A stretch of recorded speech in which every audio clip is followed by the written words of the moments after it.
Yeah, I was thinking about this in terms of, or I think it's adjacent, like what mechanics you could put like on an artifact to like have it turn over or be exchanged, or like, if there is one of them, right? In the case that you're talking about Shahruz, there's a deck of cards. There is a system and then tokens that represent the system that can be playable within like a larger game.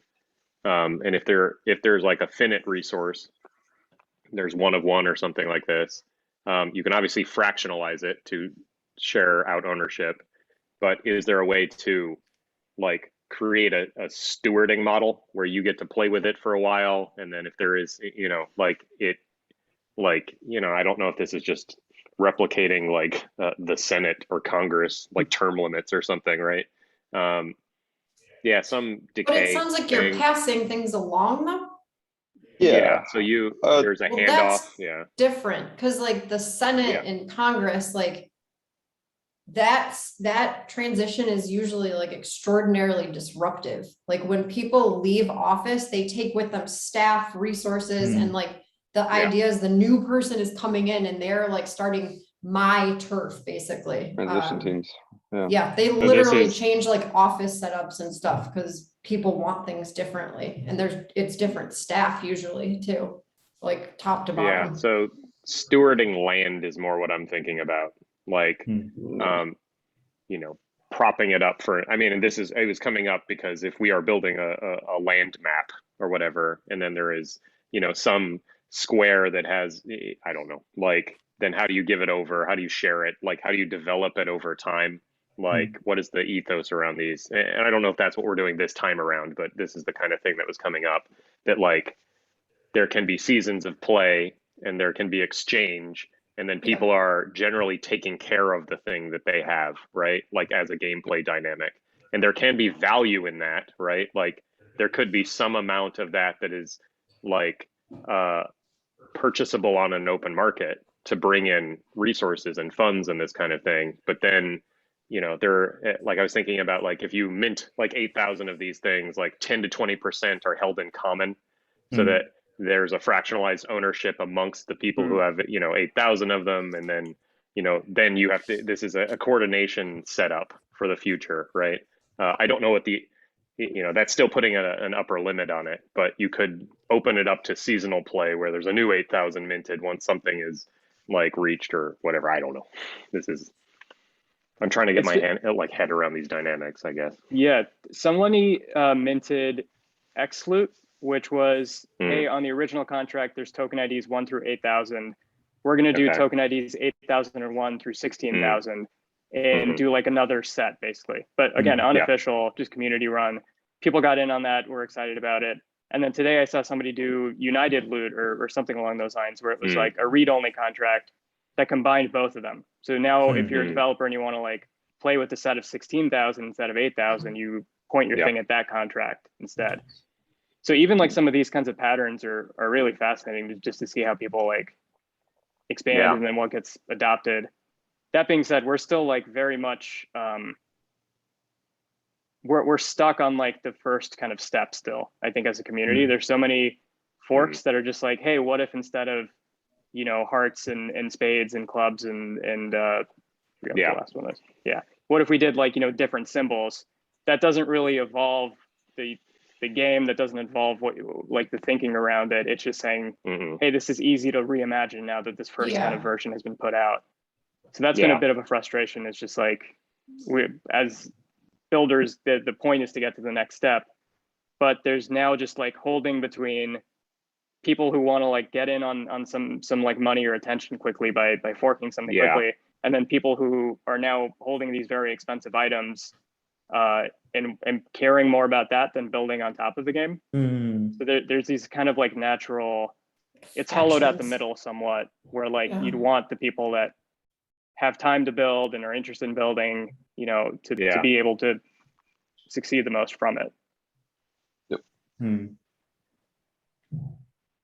Yeah. I think that like exposing it to market forces too too early, early. Yeah, it's a driver, but it's this is what's interesting. Like, how dampened would the momentum be if there wasn't the promise of this like absurd value, right? Like, Yeah. I don't know. Yeah. I mean, I only have the one bag, so I can't even like use the Yeah. value because I would kick Yeah. myself out of that one like ropes thing that I did, which is effectively a rug pull to that entire community. Yeah. Yeah. So like the only time I'm spending here is like because it's fun and like there's people that are really interesting that are building stuff that like I want to build stuff with. Because I can't like liquidate. I'm pretty stuck. Yeah. You're locked in. So, Yeah. which is good. Describe what the friction is on liquidation. So early on, I set up that Divine Robes Discord, which is now like the most valuable item for some reason. To get into that Discord, it requires actively holding at least one Divine Robe. So I only ever got the one bag. If I were to, So that's obviously your I could link. set the Discord rules, keep myself in there, but that just feels wrong to like, you know, make an exception. So if I were to then, you know, sell it off because it's worth a lot, I would leave that Discord and then everybody would just be like, what the hell? We were energized by like, you know, people coming together and building in this channel. And then one of the organizers just left. So I'm a little locked in, but it's also fun. Like I kind of like it. One less decision to make. Yeah. I was gonna ask if you felt like you were torn by this or you were happy with the environment to make and build. I think it's a little bit of both. It's just that like, you know, there's some corners where it's like I don't like participating in those corners, and then some corners where I'm really excited about it. And it tends to be like the dev channels or like the game design channels that are more interesting. And I don't know if that's the nature of the groups that aggregate and focus in those groups, or if it's just my personal interests. But it's one of those two things that is, makes those corners better for me, at least. Yeah, having stake is nice. And like, you know, it feels like you're connected to the thing and that, you know, you could blow it up. You choose not to. So, and every day that's a choice. It's not really, I mean, because it's more fun to not do it. So, yeah. Yeah, I don't know. I mean, these dynamics like being up for grabs at all, like, and how much you can even control any of it, like, other than just giving primitives. So it's back to this, like, how do you design a primitive system that affords like future development? So like taking in the idea that the thing that you're putting in the world is meant to be collaborated on and then built into new stuff, right? So like, what are the levers that you can play with to like direct that energy and like sort of contain or pool it, or I guess. It's interesting because I think that Dom probably had similar intentions of like wanting it to be accessible and like, you know, easy for people to participate in. Yeah. And so the question becomes like, what could he or should he have done differently that might have, you know, had different results? At this point, I think maybe if he'd launched synthetics first, you know, potentially never done the whole NFT mint, maybe that would have been interesting. I don't know if that would have attracted folks early on in the same way, because I think what happened is people bought the NFTs because they were like, Dom's always doing interesting stuff. And then once you have the NFT, now you're like, oh, I'm going to spend some time building here. I don't know if that same first step would have happened if you didn't actually feel ownership of that thing that you got in on like in the first hour or so. That's the thing I was talking about, like how much removing the market energy in it would like dampen the forward momentum or collaborative inertia. Yeah, it almost comes down to why, like, what is the sort of directional goal of the project? Because like part of what's coming to me too is the idea of like finite and infinite games. So there's an infinite game of we want to play with these primitives in this style over a long period of time. And for the first round, it's going to be focused in this way. There's going to be more of, you know, the goal, as it were, it's an experiment, but it sounds like there wasn't a lot of like any structure put on it. It was sort of, I mean, No. that is an experiment in and of itself. See what happens when you just drop something like this and what comes of it. People make a mess and then they're like, wait, what's going on? It's fun though. It just, yeah. It also feels like the question is, where do we, the people in the community, where do we go from here? Right. Yeah. I think that there's a question of fertile soil here. Like, and some, like you could drop this thing, I don't know, however long ago, and it may not have taken because the prerequisite conditions for growth weren't there. So one way you can think about this is that you can try to plant seeds in the nutrient bed that exists right now that has the possibility of growing things, or you can like try to prime some land for a new type of thing, you know, to the best of, by just participating in a way that you want to longer term, and then offering participation for other people. I've been trying to square this, like the speed and intensity of growth, like, and it's easy to get caught up in the FOMO and be like, well, we need to do that because that's how it works, because look. And there's another way, which is like, There's a sustainability element. Yeah. yeah, Go ahead, and for longevity of play, so that like you build in Sustainability. dynamics that show that like complexification offers new ability, like, and that requires minimum levels of engagement and participation without necessary market forces. Like they can be involved, but maybe they're playful or something like that. But generally, you're getting those builders and devs and collaborators and stuff coming to build at a cadence where, you know, that is suitable to the sort of game environment you're trying to build, I guess, if any of that made any sense. It makes sense. And like with the metaphor of soil and farming comes seasons. So Yeah. if you know a certain season is coming and you know in that season that certain kinds of seeds are more ripe for growth, it helps focus energy. Otherwise, Yeah. everyone's going to be trying to plant every kind of seed. Everything. And Yeah.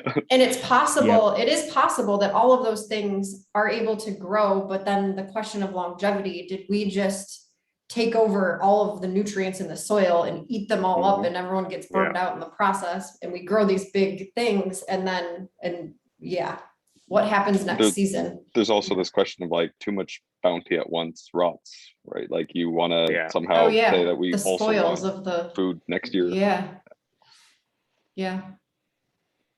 There's also, to continue on the farming analogy, there's also something I see about like things decomposing and going back into the soil to add those nutrients back in. Nourish, like yes. this element of like sacrifice season. I'm going to bring some things that I gained Composting, last time and like throw them back in there, and sort of unlock something or unstake something that way, or that is the stake. But yeah, like I'm sort of asking, how do you generate like a self-sustaining thing that like people can come to at later times and sort of still benefit from it and not lock up all the value for first comers or like early access.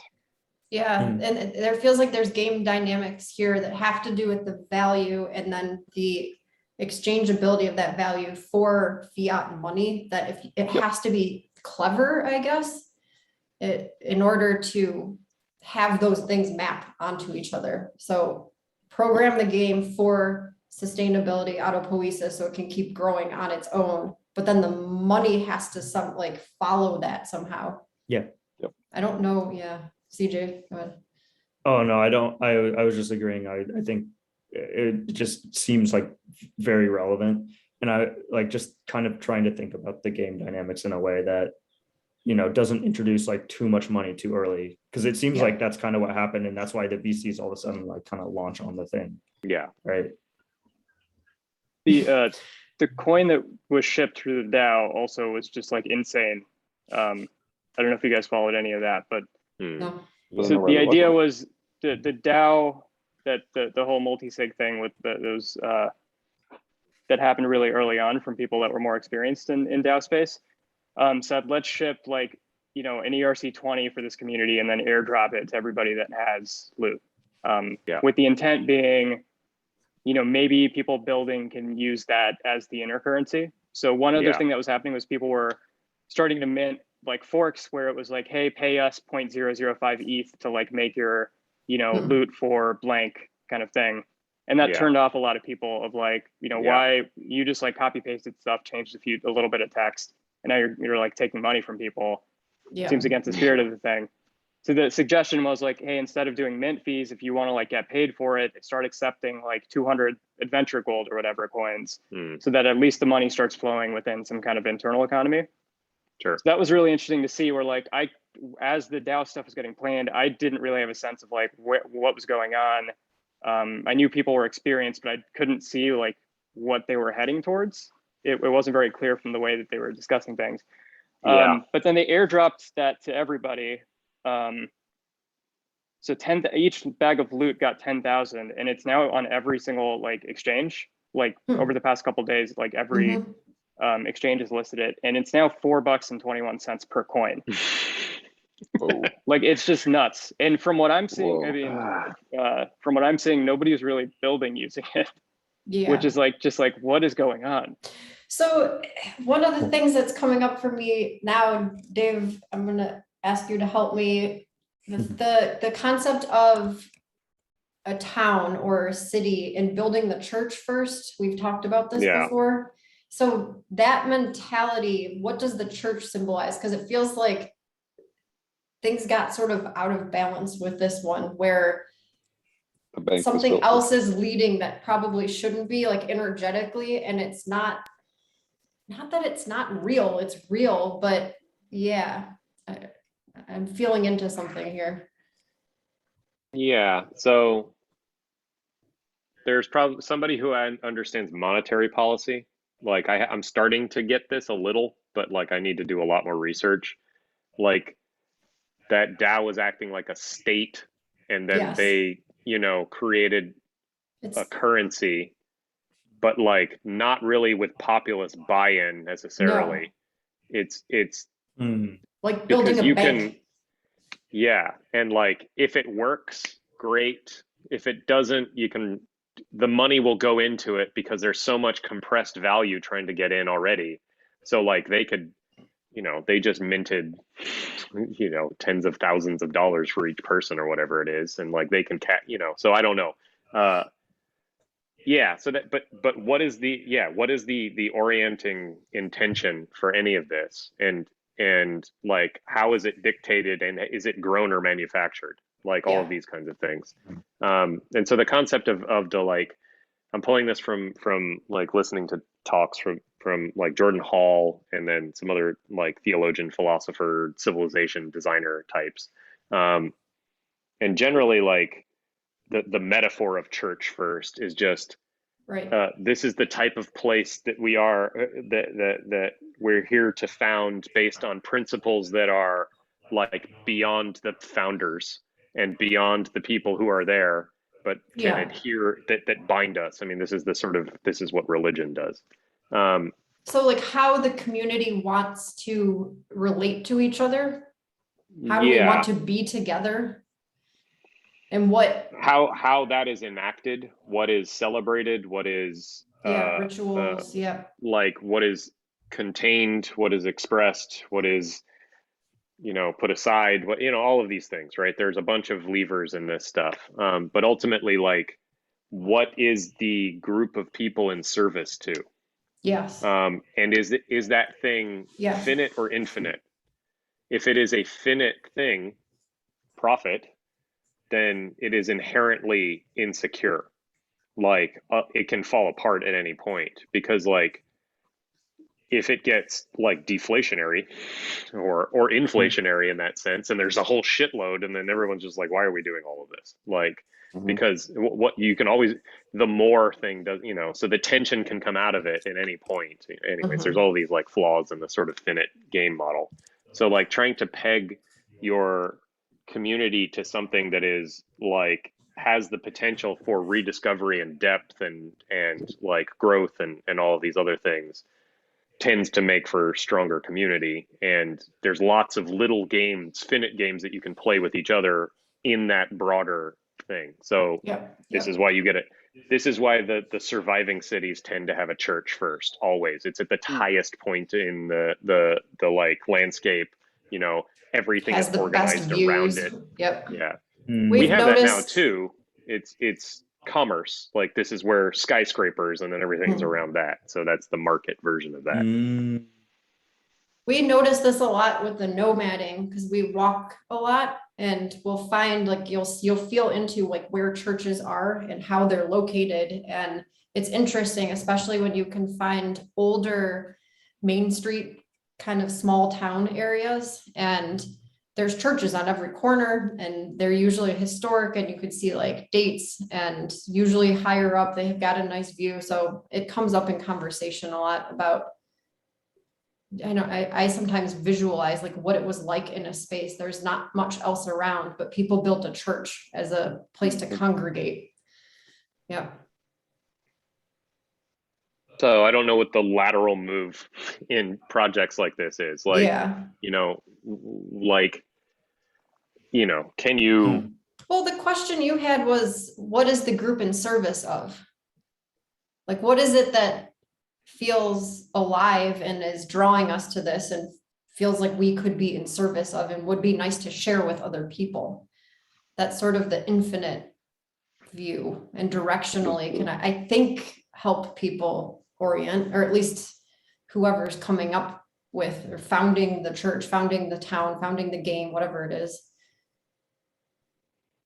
Yeah, I mean, I think it needs to be in alignment with what's the energy that is out there, right? So like we go to that meetup and like everybody is an evangelist. Like it's hilarious. There were some older tech folks who had been through the past couple bubbles or whatever. And this is what it felt like way back in the day at meetups and stuff sometimes. And they're like, holy shit, I haven't been to one of these that actually had live wire energy in like a decade at least. Interesting. And because there's all of this stuff that can be built. And so now we know if you build it in a way that you're not paying attention to the incentives and the driving force, it will drive itself into a ditch, a big ditch, like with lots of casualties.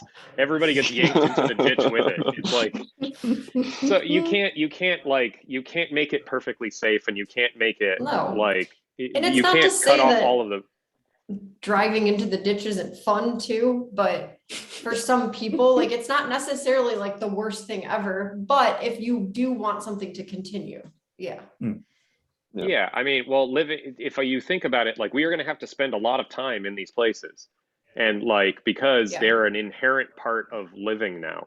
So how do you grow one that is not a cesspool that you hate being in, and then people are screaming at you, and you have to like put on 3 masks and keep changing your identity to be able to survive in it? I mean, that can be a feature for some people. That's great, but that's a lot of work for most people.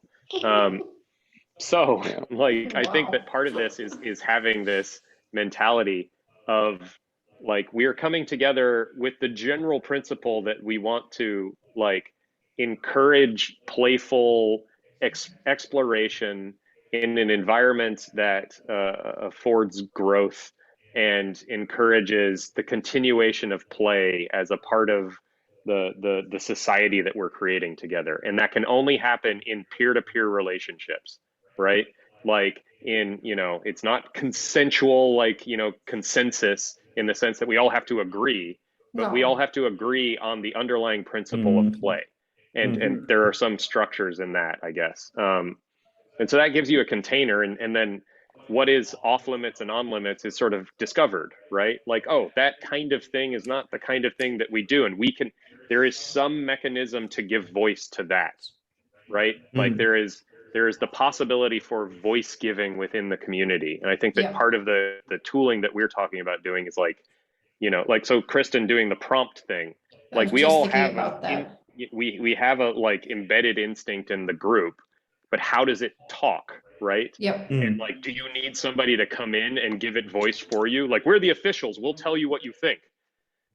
That it feels inherently wrong. Like we know what we think. We just don't know how to try to hire consultants to help us. They think we were crazy. McKinsey. Yeah, I mean, trust in the people that you have around you. Yeah, But trust that you trust have needs, the answers, but you need it, like this was part of, like, we need an on-ramp to get to them. So if you give them a place where the answers, or it might not be answers, but just the direction, the thinking, like something can emerge. Yeah, that you'll find what you're looking for. Like you have a sense of it already if you're actively involved with something. so the gameplay can be a mechanism for discovering direction. Yeah. Like, and it can emerge naturally, like, because energy wants to flow towards something of interest, right? But then but how do you know, like, what you're doing is what wants to be done? You check in, right? Like, Yeah. it's a sort Does of this feel communal like, mindfulness practice as game. yeah, does this feel like a lot of work? Like if we spend time thinking about what we want to do and we pool our thoughts and, aggregate them, look at them, hopefully what we come up with is something fun and lively and doesn't feel like a slog. Because why would we choose that? We haven't chosen that so far. Yeah, so it's scaling this. This is like, you can do this with 5 people. You can probably do this with 10, 15, 20. But like, once you get into a broader community, there's probably some exacted practice that can, like, But the cool thing is, I think that you can let that emerge if your social technology has the ability to grow with the group as it grows. So like in the concept of the prompting exercise, John, Dave, and I have talked about this. You could throw out prompts and there could be different rituals and different sort of community agreed upon ways of doing this prompting where everyone gets a say. And I can imagine this working up to a certain size. Like it probably can't get too big, but then, if you had 24 hours to get involved in a conversation and people know the 24 hours is ending, you could even flag, like, I think this is the most important thing. I want to spend more time talking about it. And you got to say your piece. Like there's an open floor. I feel like, yeah, it's scalability of the practice itself.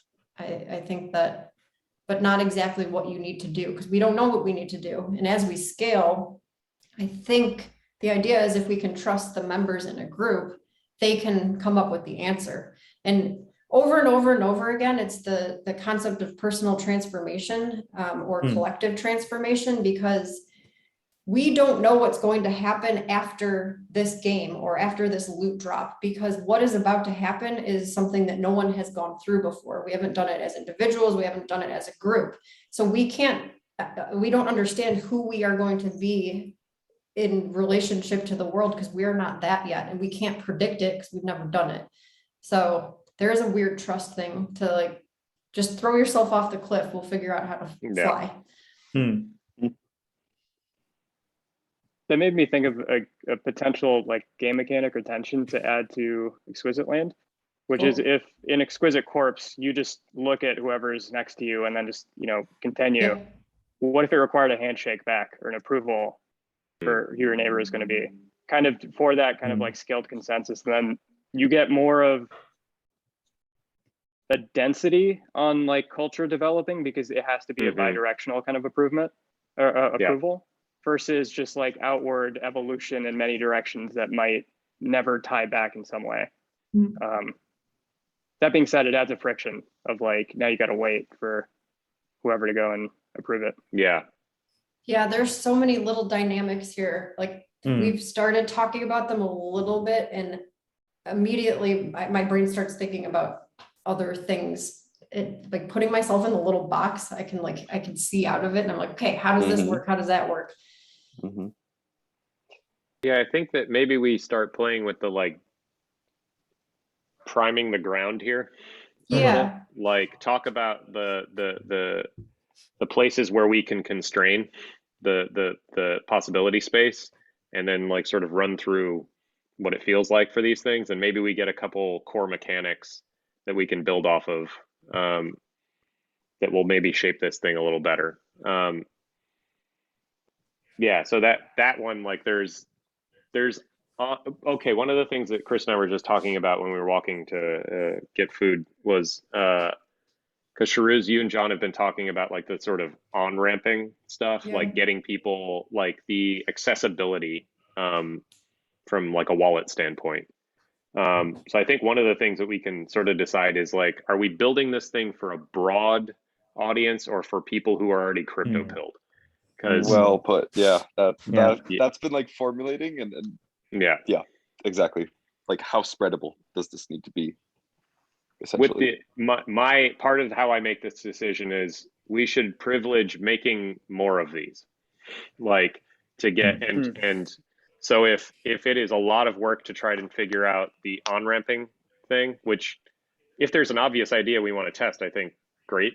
But because that one is a meaty one, and I think that trying to find other people to work it with, like you guys are talking about, like if we're introduced to the community, then we can find those people. Shahruz, you're already in and like talking to them. But if we can get a broader surface area across all of us, I guess, because we're in an active project, like I'm getting a taste of that by being a part of Internet Camera, because people have heard of that, and then they're like, you know, and then I meet Scott Potato, and Wait, then he's people have like, heard of oh it? yeah, sure. I What are you mean, talking about? yeah. Small, tiny groups of people have heard about it. It's a start. So but one those other people are very thing- capable. So yeah. One other thing we were talking about in this conversation was like for the first round, we were kind of opinion that it makes sense to start with people that are crypto pilled, because part of what we're trying to do, we think, and this is, I guess, a question, are we trying to attract people that might help us build relational OS or whatever it is we're calling? Is that something we want to prioritize now? And it sort of aligns with, if you did go with the crypto pilled audience to start with, there's just an ease of entry because people will just get it. Well, yeah, we'll just join. And then there's some smaller subset of those people who are going to be like, how are they doing this? How is this working? Like, can I get in on it? Yeah, part of, so go ahead. Sorry, really quick. There's also the layer where I think all of this stuff, the fact that you guys push to like record and stream it from the start, it creates that this is like really useful, I think, context and content for people that want to like learn Solidity or learn how projects develop. Like there's all these different pockets that we're touching because we're covering everything while trying to build stuff together. So even that level of like get more YouTube subscribers, maybe the math, like the statistical way to measure that, but I think there's value there of just like being able to follow how we're going through this stuff and talking through these problems and making decisions. So we can spread our lessons learned, basically our experience. Okay. Yeah. And vet them. Yeah. Just like wander through the dark, but leave torches along the way. Yeah. That's a good visual. It's Minecraft. Dungeon crawl. Yeah. There you go. I mean, there is definitely a Minecraft lineage in here. I think it makes sense to basically say this is for communicating an idea to people who are already like in the Web3 world. And through that process, we are going to learn like more methods of talking to people who are not on Web3 yet. Because like once the island's already there, it's easier to build bridges. But trying to build both the island and the bridge at once, and not even knowing who's on the other end of that bridge and whether they know what a bridge looks like, is a lot more like daunting. And it just makes things easy. It just means the connect wallet button is like just there, and that's still some it's just a line in the sand for now, but it's not permanent. It's a starting point. Yeah, I mean, if we build a place that's fun, then we get to build a bridge to it. It'll be I feel like at that point it just emerges, because I'm assuming somebody's going to make a YouTube tutorial that's like, how do you play this game? Just follow these 3 steps, and then like people are gonna, like, even when I do onboarding sessions with friends that like I make them a wallet, there's only so many steps. Like they're going to get boiled down and simplified, and there's going to be like better tutorials that emerge. So I guess in some sense we can say we're not taking on that responsibility for now because it's just a lot, and maybe not the ROI on it is not that important. I think one benefit of that too is just like we kind of already know how to do that. It's pretty simple, so it lets us build really fast. And if this like game doesn't work, you can move on, or we can tweak the parameters and worry more about game design rather than like weird technical things. Yeah, I think and that's we where did say we wanted to prize speed, like we wanted to sort of knock it out. We didn't want this to become a longer sort of lift or heavier Exactly. lift. Yeah, just more evolution cycles. And one more interesting thing is that it does open up the space for like a weekly, like, hey, you're interested in this thing, but you don't know how to get in it yet. Let us walk you through it. Ask your questions. Everybody, like at the Ethereum meetup, the bill paying session was just, I mean, my God, we need to write a blog post about that whole thing. That specific moment where we were trying to split a $450 bill and everybody was figuring out payment methods and like, hey, do you have this chain on your MetaMask? No. Okay, like how do you add it? Okay, like that token is like gas usage. Can we use that one? That whole process was amazing because all of a sudden you just have this emergent like tutorial slash hand holding slash like learning. It was like very wholesome, very fun. If you could get that vibe going online at a regular basis, that's not like a really, really fun place to be. Yeah, it came up when we went to the meetup because they were using some service to like kickback. Yeah, kickback to handle like RSVPing. So basically like you stake some money as an RSVP, and then it goes into a pool. And if anybody doesn't show up, it's distributed to the people who did show up, which is a cool game. That's great. Also lets you check in once you're there as in attendance, and then you get a POAP for proof of attendance. Yeah. So, but wait, we have a quick aside on that where we couldn't figure out how to get Matic in our wallets without paying obscene. Did someone already tell Shahruz about this? No, I walked through this. I know that pain. Well, so we were like, we're not paying, like it ended up like $80+ or $150 each if we went like, and so we went there, we're like, we're just gonna go crash it. We're not gonna do the RSVP because this is ridiculous. It was like the principle of it, and other people are like, oh, I spent over $100 to do it. And then was it Scott who was like, I just went into a community channel and Shahruz told me how to do it. We're like, Shahruz? We're like, the whole time we could have just asked Shahruz. The other thing that Scott, I didn't know that's why Scott needed it. But there's a faucet on Matic's mainnet where you can get enough for like 10 transactions. Wow. So anybody can just like copy your address in and get it. Like so weird. I was like, come on. That's crazy. Well, the basic premise was, in like half the people there is like, you just ask someone. And They'll I'm like give it to going to you. Coinbase and I'm like exchanging it here and we're trying to pipe it through that. And I'm like, what? Like just do the simple thing. Ask the person next to you kind of thing. Yeah. I mean, I think that that is part of also part of the challenge is that we weren't in the community yet, and we weren't in like there's a Telegram, and like I was trying to message the organizer who would have been helpful on this front through Meetup, the app, and it kept telling me that I should write a human response or inquiry to the person and not something like scripted or something. And I'm like, I am a human. I'm trying to message someone and ask for help. Like, so. Well, that's terrible. That's very How many captchas do you have to fill? Yeah, I know. To get to talk to a real human. None. It just tells you write a note and it just says that's not acceptable. And you're like, but why? So I try again. And it's like, no, like this is not human. And I'm like, I don't understand. That was the whole thing too. Proof of humanity. Anyway. Anyways, the basic principle there though is that like some more elegant version of just like embedding the policy of asking your neighbor, like whatever that looks like, as a like this is a place that like if you can do that, you will be successful. Like so it's I mean, this is a takeaway from the whole enterprise. Like, okay, the quickest source of information is somebody, but how do you know who that person is? Like it just doesn't occur to you, especially if you've come up in an environment where like your neighbor is a competitor.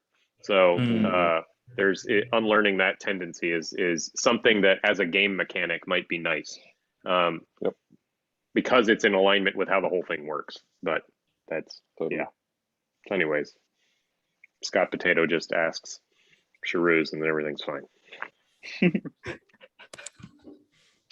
So okay, all right, we know who it's for then. Yeah, we got that down. We've kind of got like the build style, lighter, prizing speed. Yeah, we want to do it in like it. So what session length, I guess? I don't know if that like sort of helps us. Are we getting Like- into so we've sort of squared the infinite sort of space that we want to play in, which is prioritizing play and ask your neighbor kind of thing, right? Yeah, so then, I mean, we can go into the pragmatics a little bit and start poking at the actual like plots, or, you know, like the language I was using in my notes was like a square is a plot, and the overall board is a canvas, but that's all up for grabs. I don't know. There might be like a different metaphorical framing if we figure out game mechanics here. Yeah, go ahead. Ryder Rips, who's like one of the conceptual artist dudes, did like a $1 million homepage thing, but for NFTs and Ethereum. Trying to remember what the thing was, but it'd be good to contrast that with infinite space versus finite space, because the point of like that format, like it's got still the square as a plot thing to some extent, but yeah, I think the infinite space thing leads to more interesting kind of uses where it's about cultures forming it like kind of game of lifestyle as opposed to ad space. But yeah. Sorry.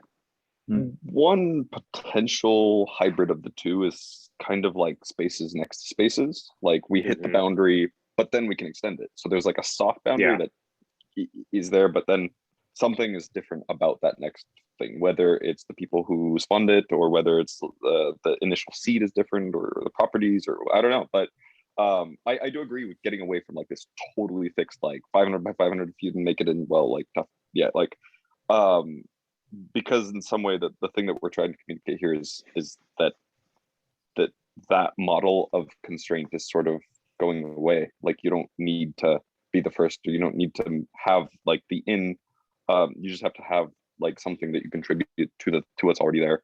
And so if there's enough space, you just sort of spawn the neighboring canvas in some sense. Okay, so how about the initial canvas area is prompts for the next canvas.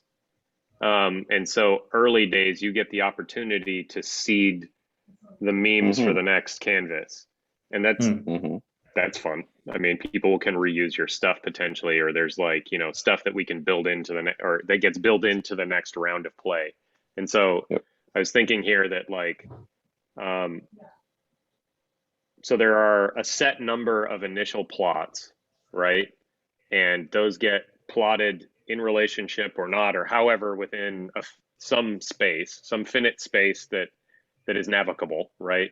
I mean, because we've got a 2D plane here, so like you need to be able to see this stuff and whatever. So, and then once that minimum, those plots are like populated, I guess, then some mechanic happens that the board opens up or something like this, like something percentage or maybe. What if there was a mechanic where once you hit a certain number of plots, that's when an NFT is minted? Like there's some like sort of closing a chapter of like a snapshot in time. And Dave and I talked a little bit about this. Like there's a threshold that once you go over, the gameplay sort of shifts like we've been doing, where there's like phase 1, phase 2. Phase 1 is like get it all out, and then phase 2 is okay, all of us who made this, like, are we happy with what we've made kind of thing? And then there's potentially different tooling or a different sort of focus.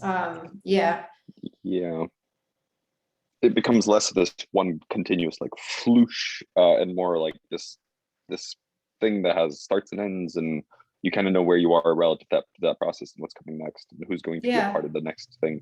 It's reflective too. You get to sort of step back and then rest in knowing like who the community, like we're all coming together to like sort of take pause, which that like as a ritual or like that's nice, like not just on to the next, like just mint the thing, like okay, I don't know what it looks like to step back and reflect, but I think that, just generally speaking, that's a nice thing to have in life. Look what you've done. Look how great this is. Look who's around you. Just know it's the mindfulness thing. Just take it in. Yeah. Dave, I think I misinterpreted your suggestion, which is a different idea. But when you said to lay out like an initial set of plots, like I was picturing like, so we have a canvas that is our 2D plane, and then like, do we write like hello or something out in like individual squares, and then essentially, you know, Scrabble rules where like Scrabble / exquisite corpse rules of like, now the community can come in and like, you know, branch off the H, and like the message itself, by the way, is like a zoomed out version of like a bunch of small doodles, but we're just choosing the squares and pre-filling it like, you know, ourselves. That was like what I understood it as before you started to elaborate. Yeah, I mean, I think that can work too. So yeah, there's the question of like total available surface area for season 1, right? And that can be all things need to be connected. There is no empty space between anything, right? I guess, you know, you could have that be bound by a square. You could have it be bound by the count, right? Like I'm not, we can talk about that. And then there is the initial seeding, like how does it begin, right? Like we talked to, so there's that method that you mentioned that like, you know, you've got starting blocks and in some formation, and then everything moves off of that in the directions that it moves off of. Kristen and I talked yesterday about like the idea of founder seeds, where you can just drop them anywhere and then invite out, you know, based on some mechanic, right? Like either you hand invite or you offer something, you know, or you just have an open thing where anybody can drop a seed and then you get the invite mechanic. I don't know. There's a bunch of, so going with the exquisite corpse thing, having like standing stuff to work from, like the prompt model, like we come up with some mechanism of seed, and then like people can work off of it. So the hello thing can work there. That thing One can thought be on like, go ahead. Please continue. That's our church. Whatever, we can embed that with some kind of, I don't think we have to work on it too hard, but like it can be hello, that can be fine. Or we can come up with some delivery system for ethos or something that when people check back in on the story, it's like, oh, this is why. I don't know that we want to be that. It can be something ridiculous too. So yeah, what were you saying? The seed concept is super interesting because they can evolve over time and modify, you know, their area in some way.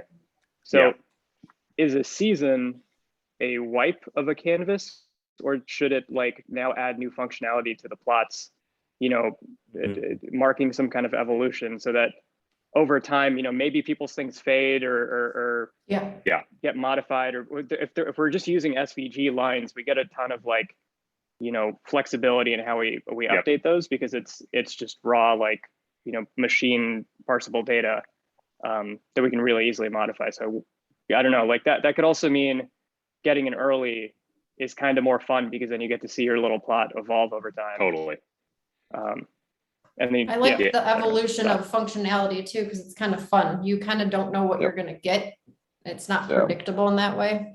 And also if people like eventually, if there's a long-term playability of this and people want to build their own games, they can effectively like, I don't know, like companies want to make their, like have like an opportunity for people to build something on their own, like design your own. It's all, you could take it.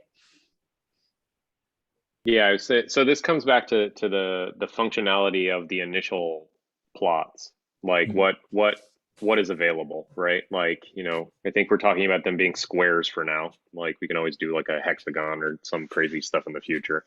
I think the simplicity of it, like 4 edges, is fine. You know, how many colors, what size brushes, this kind of stuff. I think limiting that or doing some randomization of that can be like a randomizing function for plots that can give you a gameplay dynamic. And then is there anything that comes with the canvas that is functional in some way, you know, or that's probably a next round thing, but this is what I'm thinking. Any of these randomizer things. I was thinking about, there's also like, do you provide editing? How does that work? Are they, it's all pre-chain. Can you make a set number of edits? Is there a decay? These kinds of, there's a whole bunch of stuff in there. I don't know. A lot of dials. Yeah. So we just need to figure out minimum structure of dials that can make, something. I don't know how to constrain that though. Curious if at some point it would be helpful for us all to get into Scribble and like simulate it to some sense, probably, and kind of like role play it. Maybe that's when we start kind of also thinking about design, because like see what it feels like, where controls go, what does the viewport look like, feel like. Kind of, I mean, Scribble is probably the best way we could do it, but I would almost want to do this on paper with like poster boards next to each other, because trying to like virtualize it in my mind is difficult, because I don't like, I've played Farmville, that's like kind of like this, Minecraft's kind of like this, but there's weirder interactions of like much more social, much more invitational. Okay, so it may be that we need to do a Scribble session next, to do minimum simulation of what we're trying to build, and then maybe see how that adds up with what we've got technically, so that we can get this done in a day or two or whatever. I don't know how much of that you do within the phase, or I'm trying to think about. Might be good to prep like some things we know we're going to need, like a drawing library that works with React. Yep. So some of that stuff, like it might just be good to research, like, hey, what packages are available, so that we can at least jump in and have something.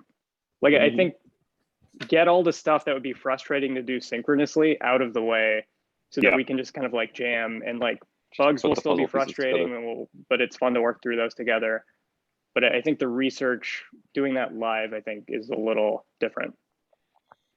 Yeah, I mean, we can do these videos and lead up. Like, I think these are like, we're setting up for an event. Like we're playing live effectively. So like we're kind of setting ourselves up to succeed in that environment, or fail spectacularly in a fun way. So the bike's gonna fall into many pieces. We're just gonna go fly. It's fine. That's part of the fun. Like you press go and it comes apart. But I think we can probably pull something together. Okay, so like I think that's like, figure out our core things. Like we need a drawing, damn it, and then like whatever the canvas viewer scenario thing is. What else do we need generally in there? That might be.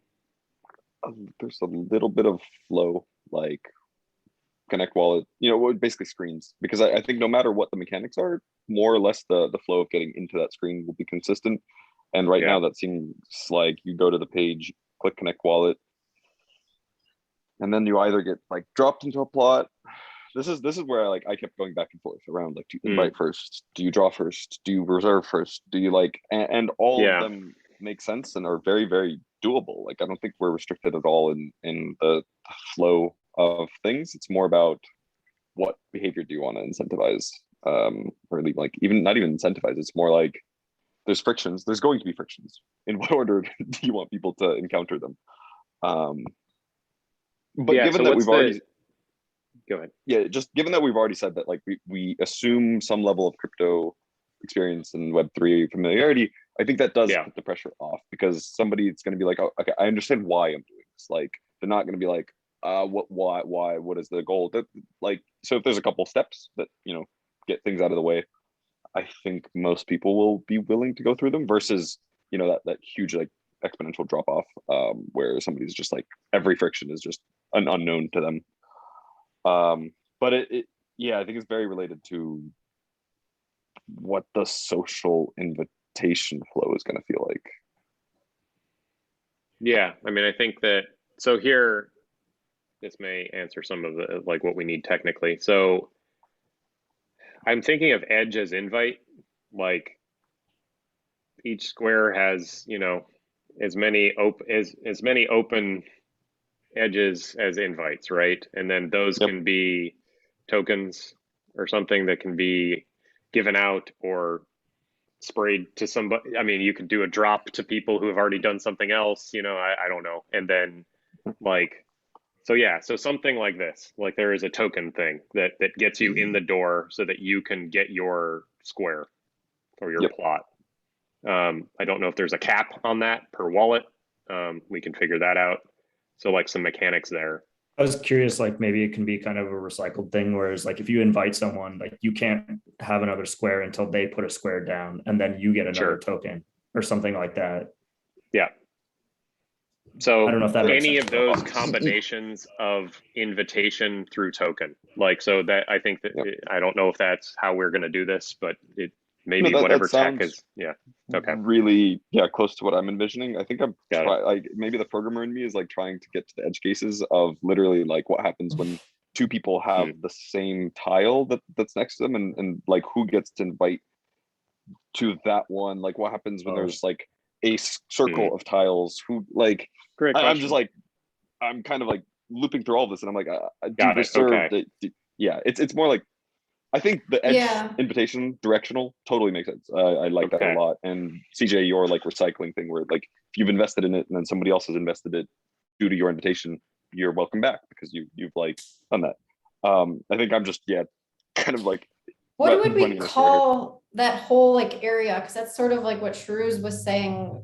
I forget what the mechanic was, but it's sort of like collaborative or collective block dynamics or rules, like how like Scrabble rules, like you alluded to. Social fabric. It's a nice one. No. Maybe this is a terrible idea, but I'm just going to throw it out there because maybe Good, drop a it dumb in. constraint is a good thing. But Yeah. when John mentioned like that circle problem, which I hadn't even considered, that like edges would have the same or competing potentially owners. For some reason in my head, the visual jumped to like Minesweeper. Yeah. Because maybe there's some solution in there. And then my head went to maybe the board is Minesweeper and we don't tell anybody.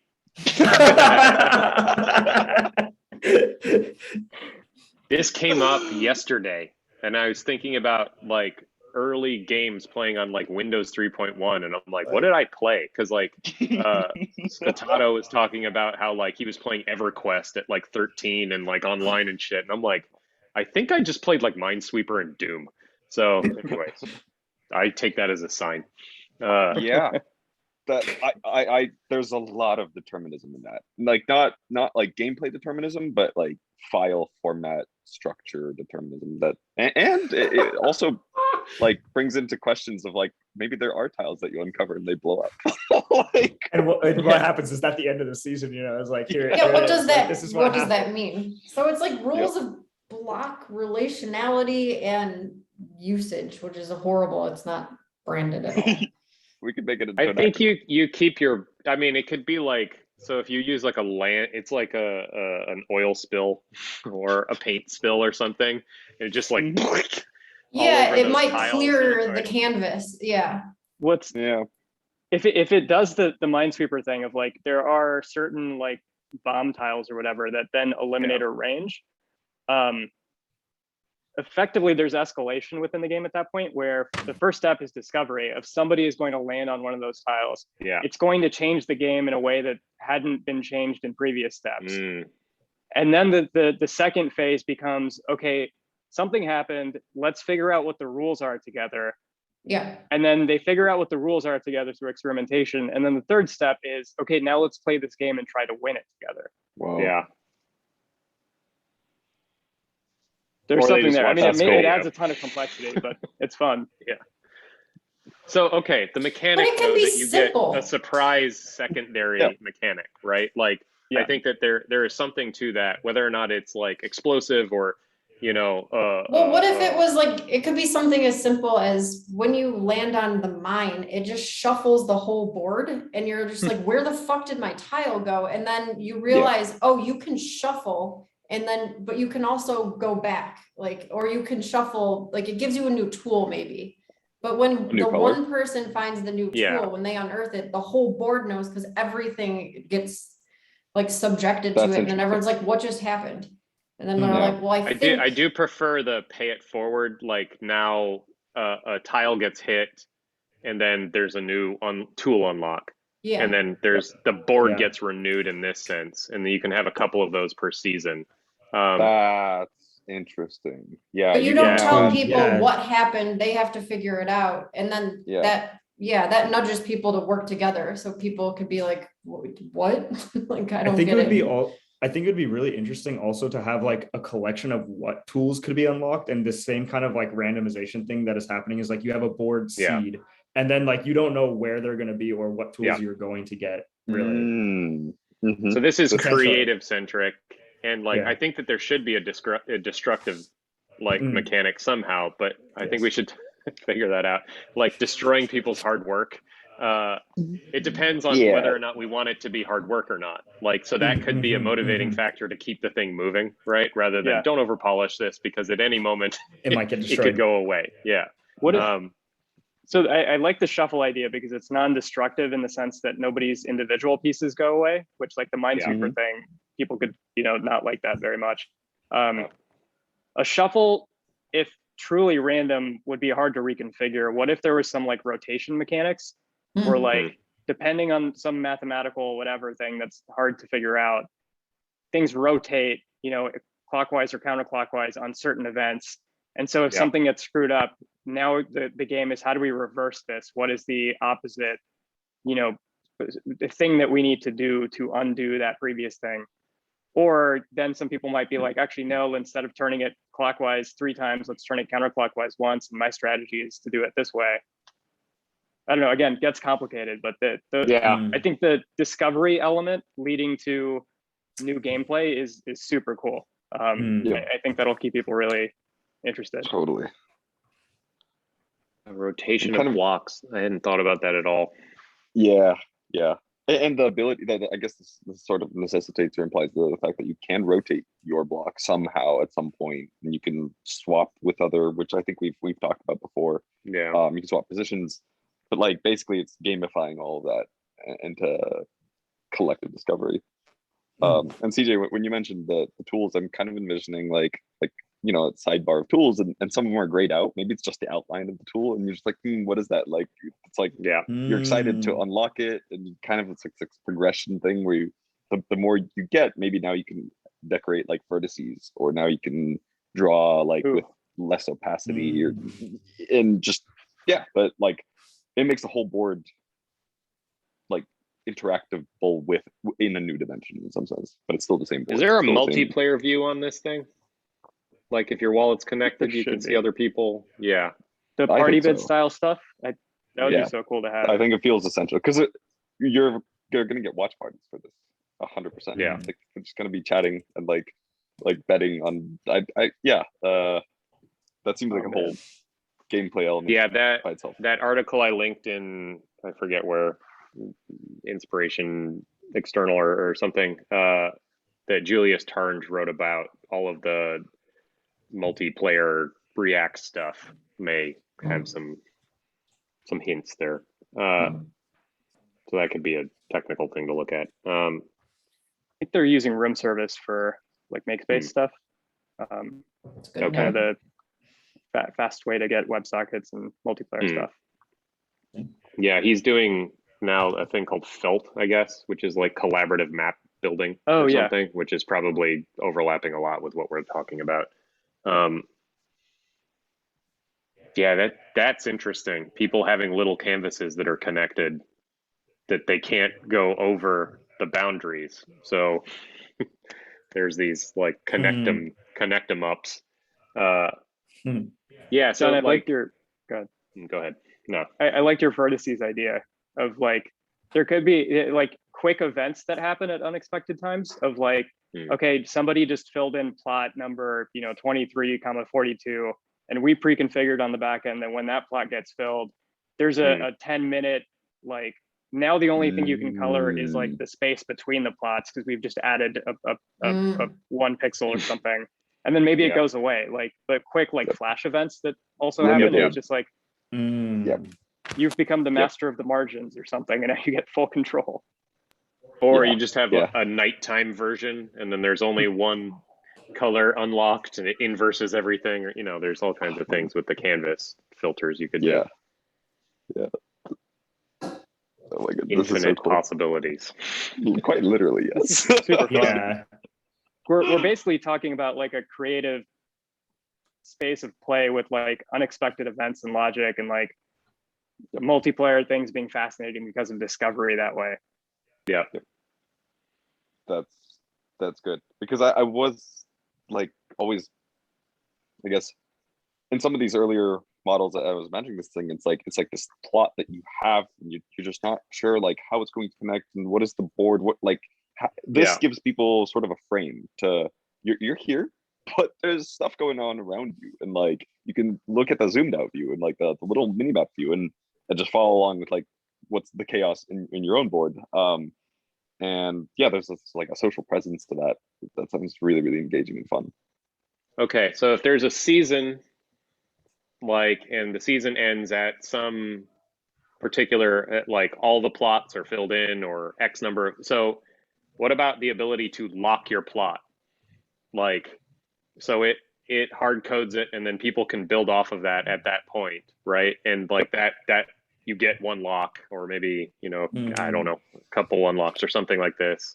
And then when some sufficient number of unlocks has achieved, like that sets it into a timer that's a like countdown to bake or something. And then at the point of bake, you know, so you get another flurry of event, or sort of moving up to this thing that it's effectively going to go out as an NFT, or however each one will be an NFT or something. So because I'll draw something and lock it, and then it's hands off, and whatever people do around, there is some area that, like, you know, I don't know, maybe something It's like this. Stepping on like a platform button that then activates like a camera countdown timer that'll snapshot the thing. Yeah. Yeah, and like you could, I mean, it's effectively, yeah, I don't know, like, because I mean, we can probably get it so that all the plots for season 1 get filled, right? Like, I don't know what that number should be, but some number that is likely, even if it takes like weeks or months or something like that, that's fine. And then like some percentage of plots need to be locked, like, to initiate the timer. Whether or not we promote that ahead of time, what that number is or not, I don't know, but or maybe it's randomly generated and we don't know. I'm feeling into like all this like randomization and unexpectedness. I think there's an aspect of lore there of like, these are the rules of Exquisite Land. This is like the weather system of Exquisite Land. This is how to. I love it. I have one more thing on that. So there was a game called what is it called? Something astronauts, no, exploronauts, something like this. And they're using quantum algorithms. And they have sort of like basically the game is it like you have a phone and it like uses some quantum algorithm, whatever the fuck that means. It's some randomization thing that is very woo and very sort of spiritual feeling, because people have imbued it with this. And then you hit a random thing and it generates GPS coordinates nearby you, and you walk to that GPS coordinate, and people tell all these stories of weird things that happen to them when they go there. And like, you know, it has like a 50% hit rate for weirdness or something like this. So anyways, I don't know if there's something to dig around in these kinds of things, but yeah, we can imbue the algorithm with deity, like something lore. I think that's a place to play with the lore. Totally. And if you know, you know, the capricious algorithm. We'll have to like go off.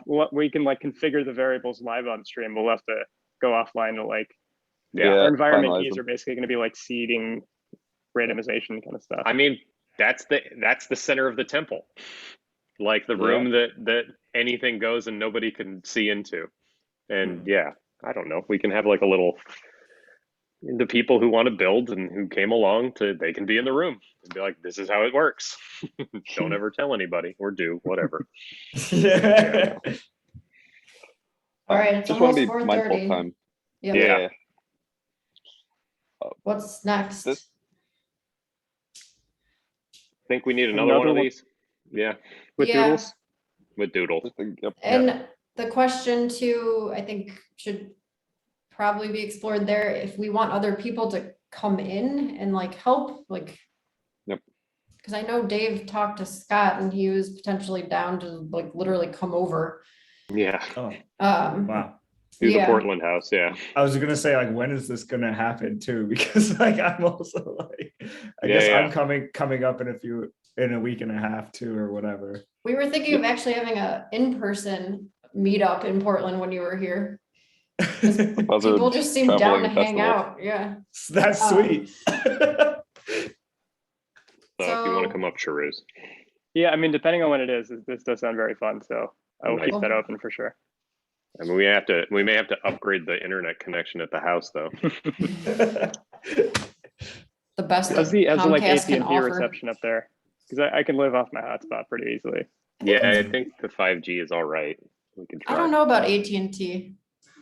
I don't know Yeah, if any of us Verizon. have Yeah, it. we're all I Verizon. can also live off the hotspot for a while. Is that a We 5G can, tower? I can't tell. I think it might be. Everything is a qualified, 5G so. tower. Yeah. The tree When do you- outside. When do actually you guys might be want to tired. meet next? I mean, next couple of days would be nice. Keep it going.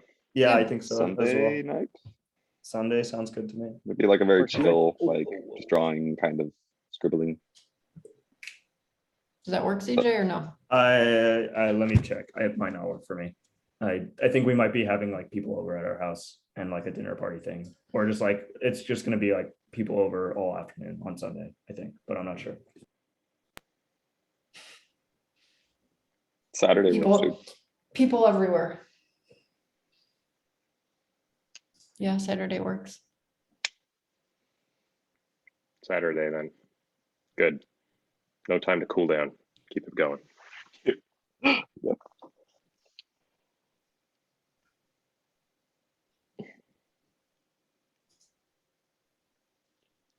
Yeah, pretty much Sunday all day. I'm gonna be Tomorrow then? busy, I think. Saturday Tomorrow- works. Tomorrow, Yeah. like afternoon, like early afternoon is good for me. Late afternoon, I'm totally booked again. And Monday, Tuesday, I'm free. 1 p.m. One sounds good to me. Done. Cool. All right. Sweet. It's a deal. Sign it. Sweet. Cool. Well done. See you guys tomorrow. Sweet. Peace. There you go. Later. Hasta luego.